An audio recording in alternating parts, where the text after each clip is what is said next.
தமிழ்நாட்டிலேருந்து ஒருத்தர் வர்றாரு, ஒரு தமிழ் பேச்சாளராக இருக்கிறாரு அப்படிங்கிற ஒரு மகிழ்ச்சியில் அழைக்கிறது தான். அப்போ உணவு ரொம்ப சிறப்பாக இருக்கும்போது நீங்கள் எந்த ஊர் அப்படின்னு அவர் கேட்குறாரு. காரைக்குடி அப்படின்னு சொன்னோடனே டப்புன்னு செட்டியாரா அப்படின்னு கேட்டுட்டாரு. இல்லை அப்படின்னு அந்த அம்மா சொன்னதோட வாயை மூடி இருக்காம வேற என்ன ஆளுங்க. ராஜா அவர்கள் வெளியிட்ட வீடியோவாக இருக்கட்டும், அந்த மாதிரி சாதி ரீதியாக எந்த ஒரு கேள்வியும் அவங்கள்ட்ட கேட்கல. இல்லை, அவர் எப்படி சமாளிக்கிறாருன்னா, செட்டியாரான்னு கேட்கல, செட்டிநாடான்னு கேட்டேன். காரைக்குடின்னு சொல்லிட்டா செட்டிநாடான்னு கேட்க வேண்டிய அவசியம் இருக்குது. ஏன்னா ஹோட்டல்லாம் நடத்துகிறாங்க, செட்டிநாடு ஹோட்டல் நடத்துகிறாங்க. இப்போ நம்ம சென்னைக்குள்ளே நிறையா பேர் செட்டிநாடு ஹோட்டல்னு போட்டிருப்பான், அதெல்லாம் செட்டியாராக நடத்திக்கிட்டு இருக்கான். அவமானமாக கருதக்கூடியவர்கள். இப்போ நீங்கள் கிராமத்தில் படித்து இங்கேருந்து எந்த பின்புலமும் இல்லாமல் தன் கல்வி தகுதியால் உயர்ந்து ஏதோ ஒரு உத்தியோகத்திற்காக தன் அமெரிக்காவில் போயிருக்கணும்னு ஆசைப்பட்டா இருக்கிறாங்க. இவ்வளவு தூரம் கடந்து வந்த பின்னாடியா அந்த ஊர்லேருந்து கிளம்பி வந்து, மதுரை மாதிரி ஊர்லேருந்து கிளம்பி வந்து நீங்கள் என்ன ஆளுங்கன்னு கேட்குற கேள்வி, அது தலித் சமூகத்திலே பிறந்தவர்களுக்கு அது என்ன விதமான வழியை உண்டாக்கும். அதை ஒரு நாடறிந்த தமிழ் பேச்சாளர், மேடைகள் தோறும் முழங்கக்கூடிய ஒரு பட்டிமன்றம்னாலே அவர் முகம்தான் வரும் என்றெல்லாம் ப்ரொமோட் செய்யப்பட்ட ஒரு நபர், அவர் ஒரு அறம் சார்ந்த மனிதராக இருக்க வேண்டியவர் இப்படி ஒரு உரையாடலை நிகழ்த்துறது என்ன நியாயம் இருக்கு? அவர் தனிப்பட்ட முறையில் என்ன செஞ்சிருக்கிறாருன்னா, சம்பந்தப்பட்டவர்கள்ட்ட ஒரு வருத்தம் தெரிவிச்சிருக்கிறார். பொதுவெளியில் அவர் ஏன் மன்னிப்பு கேட்கல? அந்த பாதிக்கப்பட்ட பெண் சொன்ன ஒரு விஷயம் இது வரைக்கும் என்கிட்ட யாருமே நீங்கள் என்ன ஜாதி அப்படின்னு ஒரு விஷயம் கேட்டதில்லை. அந்த இடத்துல அவர் கேட்டப்போ எனக்கு ரொம்ப அசிங்கமாக இருந்தது, அழுக வர சுச்சுவேஷனில் நான் இருந்தேன். ஒருத்தர் இந்த சமூகத்தில் ஒரு கௌரவமான வாழ்க்கையை வாழ்ந்து கொண்டிருக்கிறவர்களை நீ ஜாதி ரீதியாக நீ இந்நாள் தானே என்று சொல்லி தாழ்வு மனப்பான்மையை உருவாக்குறது.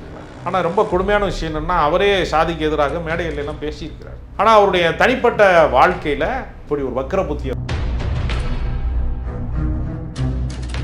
சார், பிரபல பட்டிமன்ற பேச்சாளர் ராஜா அவர்கள் உணவு பரிமாறிய பெண்ணிடம் நீங்கள் என்ன ஜாதி அப்படின்னு கேட்ட ஒரு விஷயம், அதாவது அந்த பெண்ணின் சகோதரர் இவர் மேலே ஒரு குற்றச்சாட்டு வச்சுருக்காங்க. இந்த குற்றச்சாட்டுக்கு பதிலளிக்கும் விதமாக ராஜா அவர்களும் ஒரு வீடியோ இன்னைக்கு வெளியிட்டிருக்காங்க. இந்த சம்பவத்தை நீங்கள் எப்படி சார் பார்க்குறீங்க? கடந்த பிப்ரவரி 3ஆம் தேதி அமெரிக்காவிலே இருக்கக்கூடிய அட்லாண்டா தமிழ் சங்கத்தினுடைய அழைப்பின் பேரில் பாரதி பாஸ்கரும் பட்டிமன்ற ராஜாவும் ஒரு நிகழ்வுக்காக போயிருக்காங்க இங்கே அப்படின்னு சொல்கிறப்ப, அங்கே இருக்கக்கூடிய தமிழ் குடும்பங்கள் உணவு உபசரிப்புக்காக வேண்டி வீட்டுக்கு வரவழைத்து விருந்து படைத்து மகிழ்ச்சி அடைகிறது. எங்கள் வீட்டுக்கு ஒருத்தர் பிரபலமான பட்டிமன்ற பேச்சாளர் வந்தார் அப்படின்னு சொல்லி விஐபிகளை கொண்டாடுவது, அது ஒரு வகையான மனநிலை. அதுவும் தமிழ்நாட்டிலேருந்து ஒருத்தர் வர்றாரு, அவர் தமிழ் பேச்சாளராக இருக்கிறாரு, நம்ம சன் டிவிலெலாம் நிறையா நகைச்சுவையெல்லாம் பார்த்துருக்கோம் அவரை, அப்படிங்கிற ஒரு மகிழ்ச்சியில் அழைக்கிறது தான். அப்போ உணவு ரொம்ப சிறப்பாக இருக்கும்போது நீங்கள் எந்த ஊர் அப்படின்னு அவர் கேட்குறாரு. காரைக்குடி அப்படின்னு சொன்னோடனே டப்புன்னு செட்டியாரா அப்படின்னு கேட்டுவிட்டார்.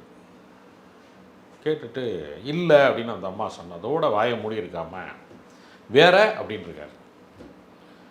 வேற என்ன ஆளுங்க. இப்படி கேட்டதில் அந்த பெண் மனக்காயம் அடைந்தார். அவர் ஒரு ஒடுக்கப்பட்ட ரொம்ப ஒரு பின்தங்கிய சமூகத்திலிருந்து வந்த ஒரு பெண்மணி, சாதியை சொல்வது தனக்கு அடையாளம் அல்ல, அவமானம் என்று கருதக்கூடிய ஒரு பெண்ணை இப்படி கேட்டிருக்கக்கூடாது அப்படின்னு அவங்க மனம் கலங்கி அவருடைய சகோதரர்கிட்ட சொல்லும்போது, அவருடைய முகநூல் பதிவில் இது வெளிவந்ததன் மூலமாக நிறையா பேர் சோசியல் மீடியாவில் அதை ஷேர் பண்ணாங்க. பல பேர் அதை பகிர்ந்ததன் வழியாக பட்டிமன்ற ராஜாவுக்கு இது ஒரு அவமானமாக மாறிவிட்டது. அப்போ அவரோடு பழகியவர்கள்லாம் இருக்காங்கல்ல, அவருடைய நண்பர்கள், பயணித்தவர்கள், சக பேச்சாளர்கள், அவங்கெல்லாம் அவர் அப்படிப்பட்ட ஆளே கிடையாது, நீங்கள் அப்படி அவரை சொல்ல வேணாம், ஏன்னா அவரே ஒடுக்கப்பட்ட சமூக பின்னணியிலேருந்து தான் வந்தவர். அவர் ஒன்றும் நீங்கள் சொல்கிறது மாதிரி ஆதிக்க சாதி உயர் சாதியிலேருந்து வரல, அவரே கன்வெர்ட்டடு கிறிஸ்டின் தான். அவர் பேர் ஜெயராஜ். அதனால் அவர் அப்படி யாரையுமே சாதி ரீதியாக யாரையுமே அப்படி அணுகக்கூடிய வழக்கமுடையவர் அல்ல. அவர் சாலமன் பாப்பையாவுடைய சகோதரர் மகன், அவர் உறவினர்.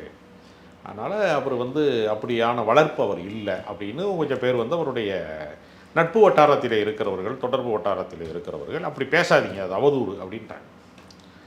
ஆனால் சம்மந்தப்பட்டவங்க இருக்காங்கல்ல, மனசு பாதித்ததா சொன்னவங்க இருக்காங்கல்ல, அவங்க அது உண்மை என்பதிலே உறுதியோடு இருக்காங்க. ஆனால் இவரோட தரப்பில் இப்போ நீங்கள் சொன்ன மாதிரி இவரோட தரப்பில் இருந்தமா இருக்கட்டும், இல்லை ராஜா அவர்கள் வெளியிட்ட வீடியோவாக இருக்கட்டும், அதில் அவர் சொன்ன ஒரு விஷயம் வந்து நான் அந்த மாதிரி ஒரு விஷயம் அந்த மாதிரி சாதி ரீதியாக எந்த ஒரு கேள்வியும் அவங்ககிட்ட கேட்கல அப்படின்னு சொல்கிறாங்க. இல்லை, அவர் எப்படி சமாளிக்கிறாருன்னா, செட்டியாரான்னு கேட்கல, செட்டிநாடான்னு கேட்டேன் அப்படின்னாரு. காரைக்குடின்னு சொல்லிட்டா செட்டிநாடான்னு கேட்க வேண்டிய அவசியம் என்ன இருக்குது? ஏன்னா ஹோட்டல்லாம் நடத்துகிறாங்க, செட்டிநாடு ஹோட்டல் நடத்துகிறாங்க. இப்போ நம்ம சென்னைக்குள்ளே நிறையா பேர் செட்டிநாடு ஹோட்டல்னு போட்டிருப்பான், அதெல்லாம் செட்டியாராக நடத்திட்டு இருக்கான்.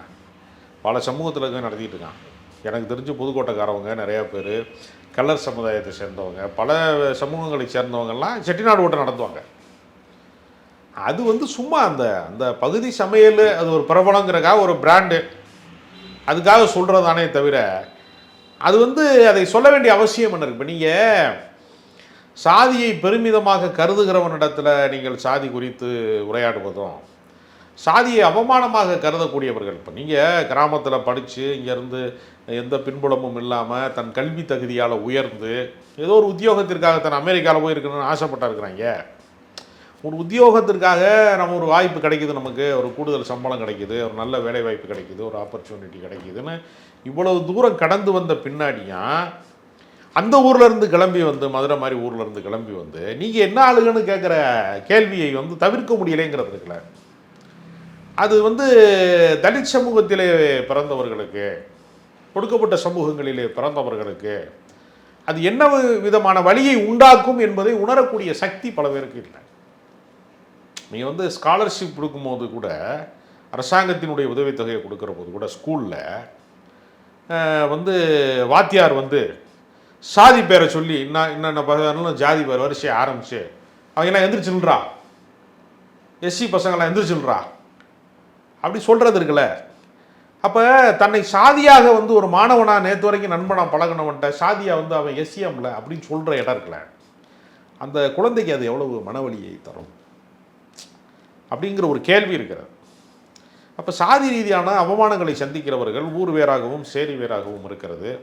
இந்த சமூக சூழலேருந்து வளர்ந்து வரக்கூடிய குழந்தைகள் கல்வி கற்று அவங்க வளர்ச்சி அடைஞ்சு ஒரு போஸ்டிங் அடைகிற போது அங்கும் அந்த விதமான அவமானங்கள் கூடிய கேள்விகளை, சாதி ரீதியான கேள்விகளை கேட்பதன் மூலமாக ஒரு பண்பட்ட தமிழ் சமூகத்துக்கு நம்ம வந்து இன்னும் தயாராகலையோ அப்படின்னு ஒரு கேள்வி இருக்கிறார். அதை வந்து ஒரு நாடறிந்த தமிழ் பேச்சாளர், மேடைகள் தோறும் முழங்கக்கூடியவர், பிரபல தொலைக்காட்சிகள், தனியார் தொலைக்காட்சியில் பட்டிமன்றம்னாலே அவர் முகம்தான் வரும் என்றெல்லாம் ப்ரொமோட் செய்யப்பட்ட ஒரு நபர், அவர் ஒரு அறம் சார்ந்த மனிதராக இருக்க வேண்டியவர் இப்படி ஒரு உரையாடலை நிகழ்த்துறது வந்து என்ன நியாயம் இருக்குது அப்படிங்கிற கோபம் வந்து பல பேருக்கு இருக்குது. அவர் தனிப்பட்ட முறையில் என்ன செஞ்சுருக்கிறாருன்னா, சம்மந்தப்பட்டவர்கள்ட்ட ஒரு வருத்தம் தெரிவிச்சிருக்கிறார். பொதுவெளியில் அவர் ஏன் மன்னிப்பு கேட்கலை அப்படின்னு சில பேர் கேட்குறாங்க. பொதுவெளியில் மன்னிப்பு கேட்டால் அவர் செய்த குற்றத்தை ஒப்புக்கொண்டதாகவோ, அதை வந்து அவர் பகிரங்கமாக சொல்வதன் மூலமாக அவருடைய இமேஜ் டேமேஜ் ஆகிடும். ஏன்னா பல சபைகளில் அவங்க வந்து பங்கேற்கக்கூடியவங்களாக இருக்கிறாங்க. அதனால் நடுவராக போகக்கூடிய, அப்போ உனக்கு என்ன தகுதி இருக்குது நடுவராக இருக்கிறதுக்கு? சாதி ரீதியாக ஒரு பெண்ணை அணுகக்கூடிய உனக்கு என்ன தகுதி இருக்குது அப்படிங்கிற கேள்வி இருக்கு இல்லையா, அதை தவிர்ப்பதற்காகத்தான் ஒரு வருத்தம் தெரிவிக்கிறேன் என்கிற வீடியோவை அவர் போட்டிருக்காரு அப்படின்னு அவருடைய நண்பர்கள் சொல்கிறாங்க. சம்மந்தப்பட்டவங்க என்ன சொல்கிறாங்கன்னா, நடந்தது உண்மை, அவரை காப்பாற்றுறக்கா எங்களை அவதூறுலாம் சொல்கிற வேலையெல்லாம் வச்சுக்கிறாதீங்க, நாங்கள் இது நீட்டிக்க விரும்பலை, இது குறித்து நாங்கள் பேச விரும்பலை, இதோட முடிச்சிருங்க அந்த விஷயத்தை அப்படின்னு சம்மந்தப்பட்டவங்க, இந்த கார்த்திகேயன் என்று சொல்லக்கூடிய அந்த சகோதரர், அவருடைய சகோதரி தான் இந்த பாதிக்கப்பட்டவங்க, அல்லது இதில் இந்த மாதிரியான உரையாடலில் வந்து சாதி ரீதியாக கேள்வி எழுப்பப்பட்டவங்க, அவங்களுடைய கருத்து வந்து இனிமேல் இது வேணாம், ஏன்னா ஒரு பொது வெளியில் இருக்கக்கூடிய ஒரு மனிதராக இருக்கிறாரு, அவருக்கு அது அவமானத்தை தேடித்தர வேணாம் என்று இதை கடந்து போக விரும்புவதாக அவங்க பதிவிடுறாங்க. சார், இந்த பாதிக்கப்பட்ட பெண் வந்து சொன்ன ஒரு விஷயம் வந்து, இது வரைக்கும் என்கிட்ட யாருமே நீங்கள் என்ன ஜாதி அப்படின்னு ஒரு விஷயம் கேட்டதில்லை, அந்த இடத்துல வந்து அவர் கேட்டப்போ வந்து எனக்கு ரொம்ப அசிங்கமாக இருந்தது, அழுக வர சுச்சுவேஷனில் நான் இருந்தேன் அப்படின்ற மாதிரி பல விஷயங்கள் வந்து அவங்க சகோதரர் வந்து பல குற்றச்சாட்டுகள் வந்து முன் வச்சுருக்காங்க. அதாங்க ஒருத்தருடைய, நீங்கள் யோசிச்சு பாருங்களேன், ஒருத்தர் வந்து இந்த சமூகத்தில் வந்து ஒரு கௌரவமான வாழ்க்கையை வாழ்ந்து கொண்டிருக்கிறவர்களை நீ ஜாதி ரீதியாக நீ இந்நாள் தானே என்று சொல்லி தாழ்வு மனப்பான்மையை உருவாக்குறதுங்களா? தாழ்ந்தவர்கள் அல்ல, தாழ்த்தப்பட்டவர்கள்னு சொல்லுவாங்கள்ல, அந்த வார்த்தைக்கு பின்னணியில் என்ன, ஒரு மனிதனை நீங்கள் வந்து பிறப்பின் அடிப்படையில் ஒரு மனிதனை நீங்கள் இழிவாக நடத்துகிறீர்கள் அப்படிங்கிற கேள்வி இருக்குல்ல, அதை தான் முன்வைக்கிறோம். தந்தை பெரியார் கூட ஜாதி என்கிற நச்சு மரம் வெட்ட வெட்ட தலைத்து கொண்டே இருக்கிறது, இதை வந்து நான் எப்படியாவது இல்லாமல் பண்ணணும்னு நான் நினைக்கிறேன். சாதி கூடாதுங்கிறேன். சாதி கூடாதுன்னு சொல்லக்கூடாதுங்க ஐயா, சாஸ்திரத்தில் சொல்லப்பட்டிருக்கு. சாஸ்திரமும் கூடாதுங்கிறேன்னு சொன்னேன். சாஸ்திரம் கூடாதுன்னு சொல்லக்கூடாது, அது வேதத்தில் சொல்லப்பட்டிருக்கு. வேதமும் கூடாதுங்கிறேன்னு சொல்கிறாரு. அப்போ ஐயா வேதம் கூடாதுன்னு சொல்லாதீங்க, அது கடவுளால் சொல்லப்பட்டதுன்னா கடைசியாக தான் நான் கடவுளும் கூடாதுங்கிறேன்னு சொன்னார். அப்போ படிநிலையில் சாதிய எதிர்ப்புக்காகத்தான் கடவுள் மறுப்பை அவர் பேசினார். அப்போ நம்ம வந்து தமிழ்நாட்டிலே எந்த பெயருக்கு பின்னாடியும் சாதி பெயர்களை போட்டுக்கொள்ளக்கூடிய மரபு வந்து நம்மகிட்ட கிடையாது. இங்கே பாஜகவில் இருக்கிறவங்க கூட சாதியை வச்சு சனாதனத்தை வச்சு கட்சி நடத்துகிறவங்க கூட எச் ராஜா ஐயர்னு போட மாட்டாங்க. அண்ணாமலை கவுண்டர்னா போடுறாங்க, அப்படி போட மாட்டான். சாதி கட்சி நடத்துகிறவன் ஒருத்தர் 2 பேர் போட்டுக்கிறான், ஸ்ரீதர் பாண்டியார் அப்படி இப்படிலாம் சில பேர் போடுறாங்க. ஆனால் பெரும்பகுதி தமிழ்நாட்டில் ஜாதி பெயரை குறிப்பிடுவது என்பது கௌரவம் இல்லை அப்படிங்கிறத எல்லாருமே கைவிட்டுட்டாங்க. அதற்கு காரணம் திராவிட இயக்கத்தினுடைய ஒரு மிகப்பெரிய எழுச்சி.